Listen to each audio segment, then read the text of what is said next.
समय कितना है ये मायने नहीं करता है, बची हुई समय का बेहतर सदुपयोग कैसे हो ये मायने करता है। दोस्तों नमस्कार, मैं हरिंदर पांडे स्वागत करता हूं आपके अपने इस यूट्यूब चैनल पर जिसका नाम है IAS mentor with H Pandey.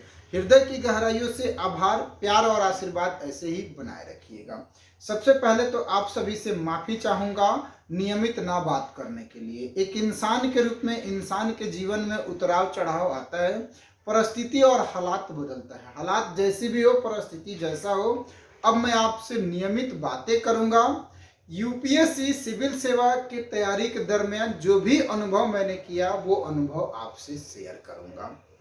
UPSC civil सेवा 3 चरणों का एक वर्षीय एग्जाम, पीटी मेंस और इंटरव्यू, जिसके लिए सही रणनीति, सही साधन, सही मार्गदर्शक और सही दिशा में प्रयास होने चाहिए। यूपीएससी सिविल सेवा की तैयारी इंटीग्रेटेड अप्रोच के साथ बैलेंस तैयारी होनी चाहिए। अर्थात जितना फोकस आप प्रारंभिक परीक्षा पे करेंगे उतना ही मुख्य परीक्षा पे और उतना ही साक्षात्कार पे आप फोकस करके चलेंगे। जब आप प्रारंभिक परीक्षा क्वालिफाई करेंगे तो मुख्य परीक्षा में शामिल होंगे और जब मुख्य परीक्षा पास करेंगे तो साक्षात्कार देंगे। चुनौती यहाँ प्रारंभिक परीक्षा है। जब तक आप प्रारंभिक परीक्षा क्वालिफाई नहीं करेंगे आगे आप कुछ भी नहीं करेंगे। प्रारंभिक परीक्षा के लिए समय बहुत ही कम है, 28 मई को एग्जाम होने वाला है, लेकिन उतना भी कम नहीं है कि आपकी तैयारी ना हो सके और प्रारंभिक परीक्षा क्वालिफाई ना कर सके। अब तक आपने क्या किया ये मायने नहीं करता है, आगे आप क्या करेंगे इस पे ध्यान दें और प्रारंभिक परीक्षा के दिशा में प्रयास करें, मेहनत करें। आप 28 मई को जब एग्जाम देंगे तो क्वालिफाई करेंगे। सबसे पहले आत्मविश्वास को बनाए रखें, अपने सेहत का ख्याल रखें और अब आप पीटी ओरिएंटेड हो जाएं। अर्थात अब आपका पूरा फोकस जो है ना वो प्रारंभिक परीक्षा पे ही होना चाहिए। प्रारंभिक परीक्षा के दोनों पेपरों पे होनी चाहिए।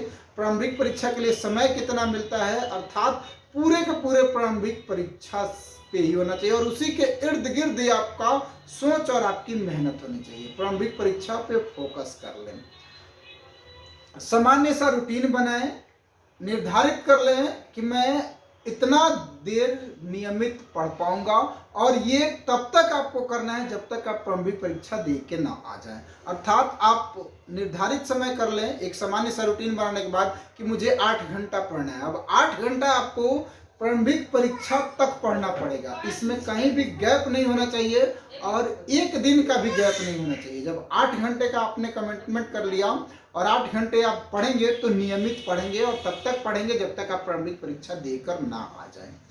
निर्धारित की गई समय के बाद एक बार सिलेबस को बारीक से पढ़ लें, जीएस के और सीसेट के। Then previous year question paper GS के और सीसेट को बारीक से देख लें।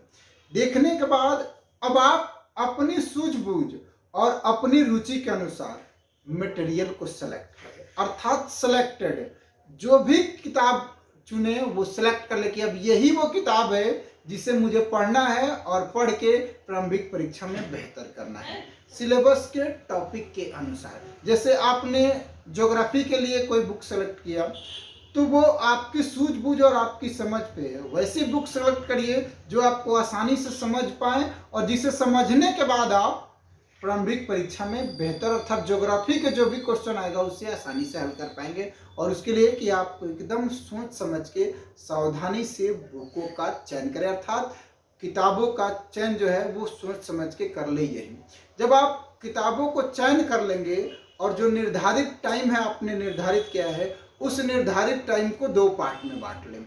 मैं तो कहूँगा कि 3 पार्ट में बांट लें। एक पार्ट जीएस के लिए, दूसरा पार्ट सीसेट के लिए और तीसरा जो पार्ट है वो अभ्यास के लिए और एनालिसिस के लिए। जैसे आप जो टॉपिक पढ़ेंगे उस टॉपिक को पढ़ने के बाद ये एनालिसिस जरूर कर ले कि हाँ इससे हमने क्या सीखा, इससे हमने क्या जाना और इसका हम उपयोग प्रारंभिक परीक्षा में कर पाएंगे कि नहीं कर पाएंगे, यार हो रहा है कि नहीं हो पा रहा है।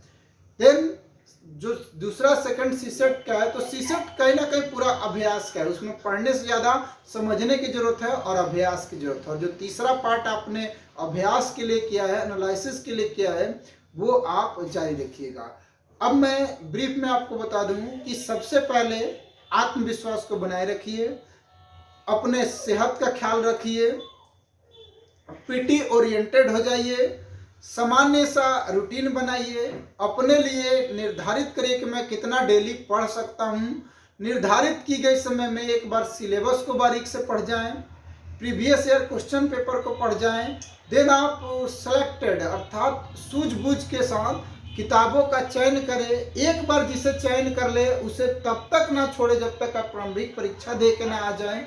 जो भी आपने निर्धारित समय किया है उसे 3 पार्ट में बांट लें। एक पार्ट जीएस के लिए, दूसरा पार्ट सीसेट के लिए और तीसरा जो पार्ट है वो एनालिसिस के लिए और अभ्यास के लिए। अभ्यास डेली करें और अभ्यास करेंगे तो आपको अपनी कमजोरी पता चलेगा, और जब आपको अपनी कमजोरी पता चलेगा तो उसे दूर करने के लिए आपके पास अभी समय है और अभी से ही आप उसे दूर करते जाएंगे।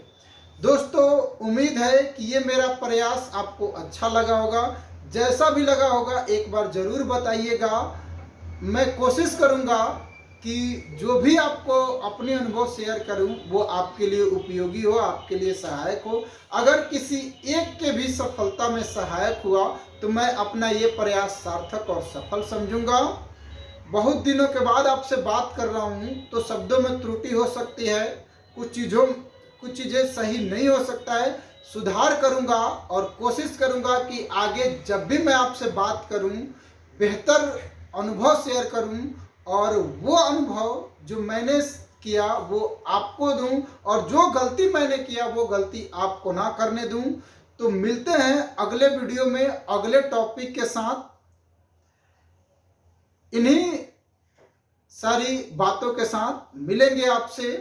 जय हिंद, जय भारत। अपना ख्याल रखिए और हंसते मुस्कुराते हुए फ्री माइंड से प्रारंभिक परीक्षा की तैयारी करिए। जब आप मेहनत करेंगे तो फल आपको मिलेगा। जय हिंद, जय भारत।